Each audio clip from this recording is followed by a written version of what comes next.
Banyak orang yang nanya ke gua, diet mana sih yang paling bener? Gimana sih cara kurus? Gimana sih cara hilangin lemak di perut? Di video ini gua akan coba jelasin semuanya. Sebelum kita mulai, kita tahu bahwa di Indonesia ini memiliki market yang sedang growing, healthy market itu semua sedang growing, banyak yang diet, banyak yang mau hidup lebih sehat. Memang di industri kesehatan di Indonesia ini banyak sekali pilihan. Contohnya pilihan itu apa sih? Banyak sekali yang menawarkan jasa catering ini, jasa catering diet ini, cara diet ini, program diet ini, produk yang bisa menguruskan segala sesuatu yang tentang diet and fit. Selama sekitar 9 atau 10 tahun bergelut di bidang healthy fitness ini, gue udah kenal namanya fitness, gue kenal namanya diet, gue kenal namanya bulking, gue pernah coba semua jenis diet yang ada di Indonesia dan ada di dunia ini karena gue pelajarin semuanya otodidak ya memang. Tapi gue yakin bahwa kalau kita mau belajar akan suatu hal, kalau kita belajar terus menerus apalagi selama 9 tahun, dan ini menurut gue belajar bukan cuma teori doang, tapi gue udah experience di badan gue sendiri, gue udah mengalami sendiri dari teori digabungkan dengan praktek, dan praktek itu ada yang nggak cocok sama teorinya, ada yang cocok sama teori. Gue udah coba semuanya dan gue mengerti akan satu hal dari bertahun-tahun belajar ini, bahwa kita ditawarkan banyak jenis diet. Ada diet mayo, ada diet keto, ada diet intermittent fasting, ada OCD, ada paleo, dan banyak sekali jenis diet yang ada, yang hadir di Indonesia apalagi di dunia. Namun jawabannya yang mana yang paling benar dan yang mana yang paling bagus untuk kita lakukan? Jawabannya adalah sebenarnya semua jenis diet itu untuk kita menguruskan badan atau menurunkan berat badan. Itu jawabannya cuma satu. Semua jenis diet itu melakukan hal yang sama. Contohnya apa sih? Menghitung kalorinya. Kalorinya harus defisit. Apa sih ini maksud kalori defisit? Kalori yang masuk harus lebih sedikit dibanding kalori yang keluar. Maksudnya masuk tuh apa sih? Kalori dari makanan yang kita makan. Karena semua makanan yang kita makan, nasi, buah sekalipun, sayur sekalipun, itu semua mengandung kalori. Minuman-minuman pun mengandung kalori. Minuman manis terutama, itu kalorinya bisa lebih tinggi daripada makanan yang kita makan. Seperti nasi salah satu contohnya. Bisa 500-600 kalori satu cup saja, tergantung minuman apa itu. Nah, secara fakta dan bukti contoh nyatanya adalah minuman yang tidak mengandung kalori ya, bisa kita lihat air mineral itu tidak mengandung kalori. Namun hampir semuanya mengandung kalori. Jadi apapun yang kita konsumsi, kita masukkan ke dalam tubuh kita, itu adalah kalori masuk. Nah, kalori masuk itu tidak boleh lebih besar dibanding kalori yang kita keluarkan. Nah, kalori yang kita keluarkan bukan artinya cuma kita olahraga doang, kita bergerak melakukan aktivitas, itu kalori yang keluar, bukan cuma itu. Karena tubuh kita juga secara natural itu membakar kalori. Walaupun kita tidur, walaupun kita diam doang. Dulu gue juga bingung, kok bisa kita lagi diam atau tidur pun membakar kalori. Sekarang sampelnya ini yang telah gue pelajarin semuanya, bahwa tubuh kita memiliki metabolisme atau tubuh kita butuh repair, atau kayak bengkel lagi benerin mobilnya rusak. Nah, ketika kita lagi tidur, tubuh kita sedang regenerate. Atau misalnya kita habis gym hari ini atau olahraga kemarin, malamnya kita tidur, besoknya pasti kita kadang suka merasa sakit-sakit badannya, itu udah paling sering kita alamin. Itu adalah salah satu contoh kita kekurangan protein. Karena apa? Karena ketika malam hari ketika kita tidur, itu tubuh kita sedang membakar kalori. Kalori itu akan lagi digunakan untuk repair organ vital tubuh kita. Semua tubuh kita, ada peredaran darah, pernafasan, pertumbuhan otot, pertumbuhan tulang. Jadi ketika kita lagi tidur pun, tubuh akan secara otomatis, secara alami membakar kalori atau menggunakan kalori tersebut untuk kelangsungan hidup kita. Nah, itu yang dinamakan BMR. Basal metabolic rate. Jadi ada certain amount of kalori yang digunakan tubuh untuk dibakar ya, untuk kelangsungan proses vital tubuh seperti itu. Nah, jadi intinya dari yang keluar itu tidak boleh lebih sedikit dibanding apa yang kita masukkan. Jadi kasarnya defisit kalori itu adalah ketika yang masuk itu lebih sedikit, yang keluar lebih banyak. Itu tentu kalian akan kurusan, pasti jamin 100%. Sebenarnya inti diet itu gimana cara kurus? Jawabannya cuma satu, kalori defisit. Mau diet apapun. Contohnya diet mayo. Diet mayo adalah ketika kita diet tanpa menggunakan garam, tanpa menggunakan kecap, pemanis, rasa segala macam. Jadi kebanyakan diet mayo itu hambar. Nah, gunanya apa sih? Gunanya mengurangi kalori pada makanan tersebut. Karena saus, kecap, manis, garam, asin, dan segalanya itu mengandung kalori. Bumbu-bumbu itu mengandung kalori. Jadi diet mayo adalah dia mengurangkan bumbu-bumbu atau bumbu penyedap atau rasa-rasa pada makanan. Gunanya apa? Untuk mengurangi kalori. Sekarang diet keto malah disuruh makan lemak, tidak makan karbo. Kenapa seperti itu? Karena kebanyakan manusia di Indonesia terutama ya, kita cenderung makan nasi. Nasi itu adalah sumber karbohidrat utama. Kebiasaan orang Indonesia pasti selalu makan pakai nasi. Misalkan, kalau misalkan dia makan cuma lauk doang atau nyemil roti segala macam, ditanya udah makan belum, pasti kebanyakan jawabnya belum, karena dia belum makan nasi. Itu adalah psikologi orang Indonesia. Kebanyakan dia harus makan nasi dulu baru dibilang dia sudah makan besar. Makan siang, makan malam, kebanyakan pasti makan nasi. Nah, kenapa diet keto itu booming?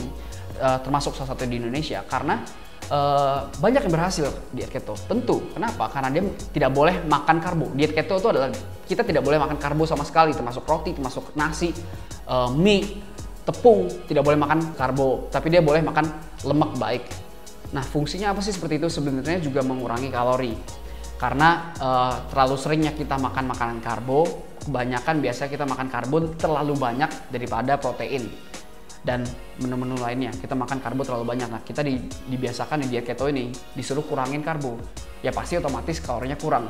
Kecuali bagi mereka juga yang nggak sedikit yang gagal di diet keto karena dia pikir, oke, gue nggak makan karbo, tapi nanti tetap kurus. Oke, kalau gitu gue makan lemak sebanyak-banyaknya. Ya sama aja bohong, karena lemak itu juga mengandung kalori dan lebih tinggi dibanding karbo. Nah, ketika mindset orang tersebut seperti itu akan gagal. Intinya adalah diet keto pun bermain hal yang sama, mengurangi kalori pada makanan. Sama dengan hal-hal diet yang lain, semuanya adalah kunci utamanya dengan program-program yang kalian sering dengar di sosial media atau di Instagram, YouTube, dan sebagainya. Program-program yang diberikan itu gunanya adalah memprogram diri kita biar kalori yang masuk dalam diri kita tuh lebih dikit dibanding yang keluar. Jadi kalori kita tuh dipaksa untuk lebih sedikit atau ditakarkan seperti itu. Nah, jadi memang kunci dari diet atau kurusin berat badan atau nurunin berat badan adalah ya kurangin kalori. Sesimpel itu. Namun berbeda hal dengan banyak orang-orang yang mungkin binaraga, atlet, atau orang-orang yang mungkin aktivitasnya banyak. Itu tidak boleh hanya dengan mindset mengurangi kalori doang, tapi dia juga harus memperhatikan nutrition di dalam makanan tersebut. Nutrition itu apa sih yang paling penting? Protein. Atlet binaraga itu menggunakan ototnya untuk olahraga.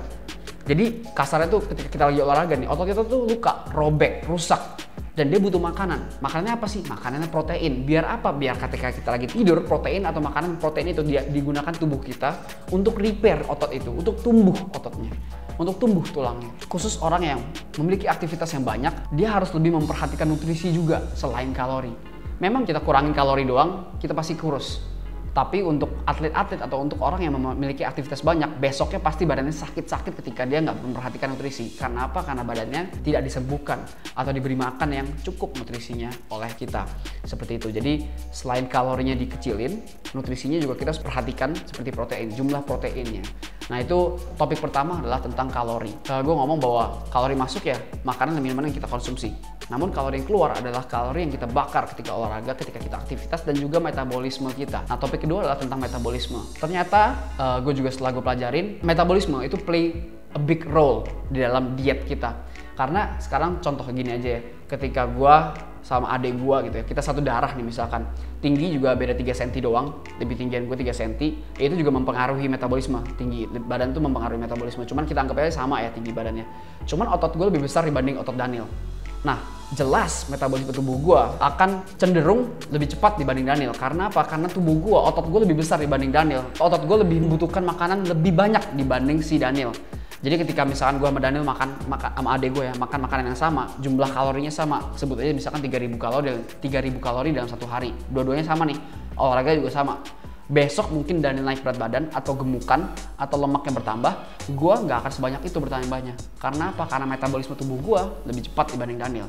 Nah, metabolisme tubuh itu apa aja sih yang mempengaruhi? Ada tinggi badan, berat badan, tidur yang cukup, nggak boleh stres-stres, habis itu makan makanan yang sehat, itu semua mempengaruhi metabolisme tubuh kita.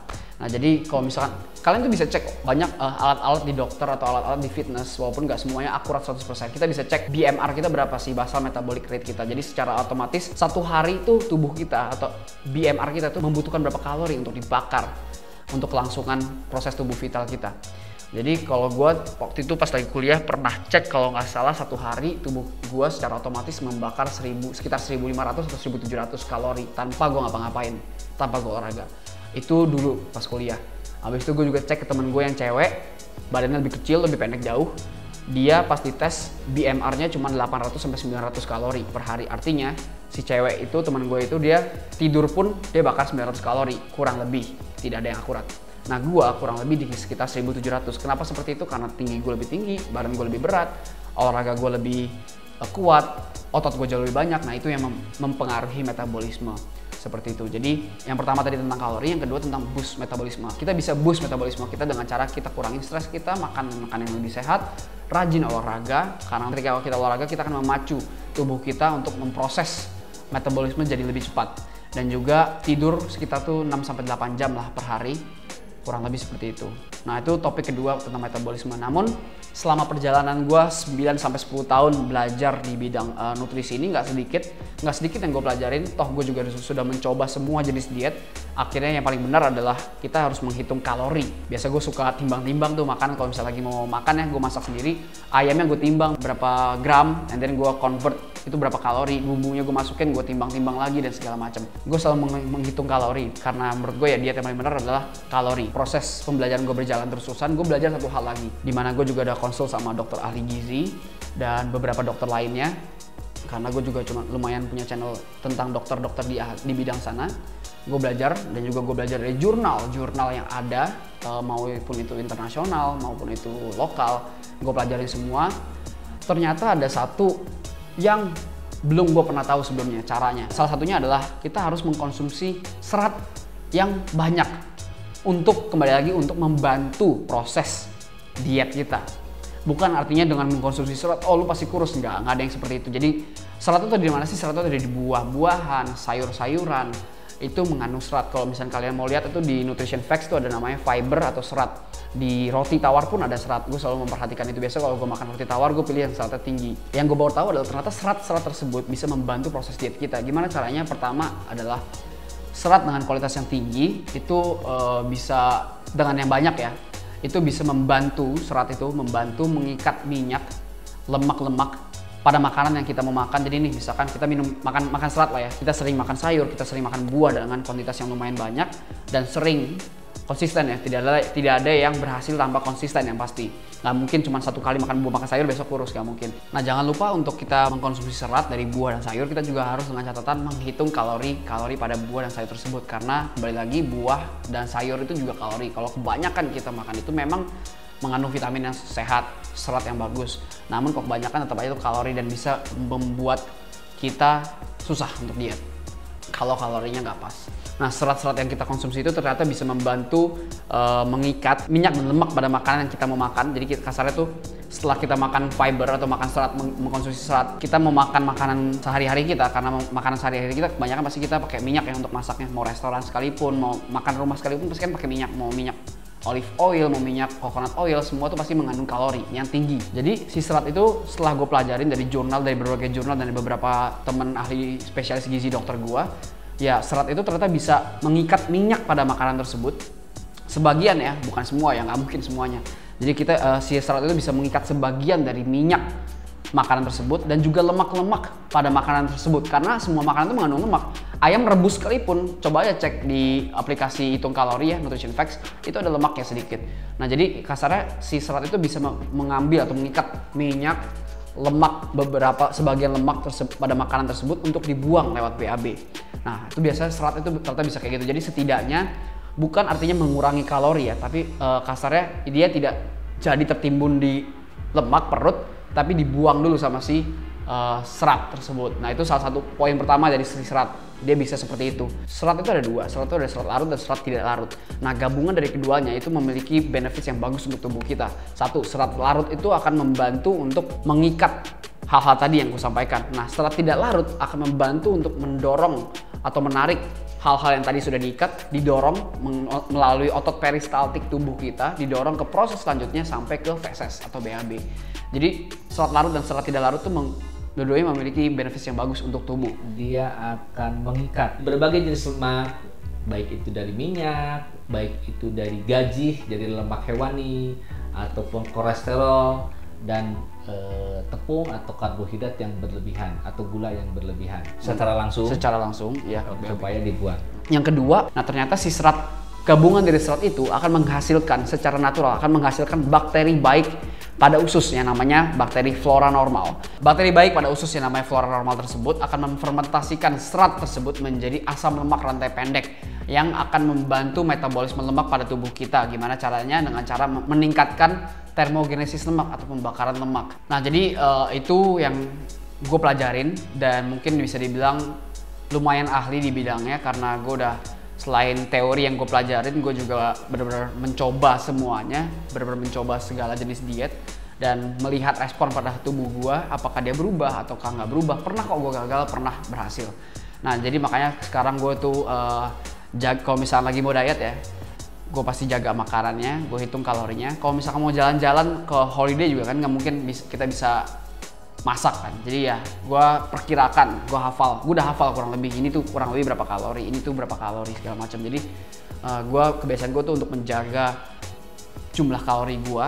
Makanya gue sekarang juga punya catering. Nah salah satu contohnya di sini ya, Flimty itu adalah produk gue juga, salah satu produk gue, brand gue juga. Dan di sini kita mencampurkan beberapa jenis ekstrak buah dan sayuran lengkap ya, nggak cuma satu buah doang, nggak cuma satu sayur doang. Di sini ada ekstrak bayam, ada ekstrak D5, ada blackcurrant, ada raspberry, ada ekstrak mangga, manggis dan sebagainya, dicampur semuanya. Dan juga ada campuran lagi dari bahan baku utamanya, salah satunya juga psyllium husk dan juga antioksidan dari goji berry, semuanya lengkap. Gunanya di sini apa sih? Gunanya adalah fiber, minuman fiber. Jadi kasarnya ini membantu kita melengkapi kebutuhan fiber kita, karena kurang lebih rata-rata per hari itu orang tuh butuh 20-30 gram fiber. Itu bisa dilihat dari cuplikan ini. Rekomendasi dari para ahli, kita tuh serat harus 20-30 gram sehari. Dari dokter temen gua, dia dokter spesialis gizi yang sudah doktor juga sih ya, dia udah belajar belasan tahun, mungkin puluhan tahun di bidang ini. Nah jadi Flimty ini isinya serat alami juga. Minumnya tuh dia hadir dalam paket seperti ini. Di dalam tuh ada 16 saset kalau misalnya baru. Ada 2 rasa, ada blackcurrant juga ada raspberry. Jadi dia minumnya biasanya 2 kali sehari sebelum makan kalau bisa. Kenapa sebelum makan sih? Jadi gue juga baru tahu dari dokter ahli gizi kemarin pas lagi berbincang-bincang. Kenapa bagus itu sebelum makan? Karena kasarnya tuh si serat ini akan melapisi usus besar kita untuk siap-siap nih makanan yang akan masuk. Karena makanan pasti ada minyak, ada lemak kan. Jadi udah usus besar udah siap-siap dulu, dilapisin dulu. Ketika dia masuk, dia akan menarik minyak-minyak, lemak pada makanan tersebut untuk dibuang lewat BAB. Nah, jadi makanya dianjurkan untuk minum sebelum makan, kalau bisa 30 menit sebelum makan. Tapi bagi kalian yang memiliki, memang ada certain people yang punya mah, ya dianjurkan minumnya setelah makan. 30 menit lah kurang lebih, 10-30 menit setelah makan.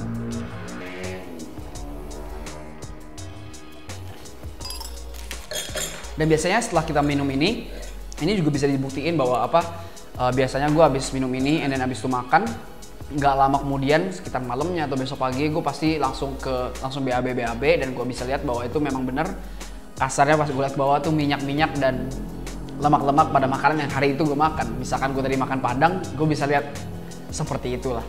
Nah jadi ini yang salah satu yang mau gue sampaikan semuanya. Jangan lupa kalau memang mau diet, yang paling penting adalah sebenarnya produk-produk seperti ini. Mau produk apapun yang membantu kita untuk diet, protein, suplemen protein, atau minuman fiber seperti Flimty, obat-obat lain yang mungkin dihadirkan di market, yang mungkin harus teliti juga untuk mencek semuanya, BPOM-nya, semuanya untuk legal, gak produknya segala macam. Namun hanya mau mengingatkan bahwa produk-produk tersebut hanya complementary.